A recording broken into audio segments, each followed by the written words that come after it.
Alhamdulillah adik-adik kita di LBM Mudi Mesra Samalanga telah menerbitkan buku biografi Abun Abdul Aziz. Ini sangat penting masyarakat untuk membaca dan menghayati isinya. Mengapa? Kata Imam Al-Junaid Al-Baghdadi, Siratus Shalihin jundun min junudillah. Biografi orang-orang soleh itu termasuk salah satu tentara Allah. Artinya apa? Dapat memberikan motivasi, memberikan semangat kepada kita untuk memperjuangkan agama ini, agama yang kita cintai, terutama di dalam bidang belajar mengajar, mengajarkan ilmu agama Ahlus Sunnah wal Jamaah.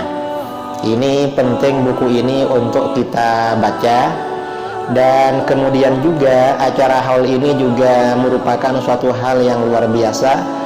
Kata Imam Sufyan bin Uyainah, seorang ulama salaf, beliau berkata, "Inda dzikris shalihin tanzilur rahmah."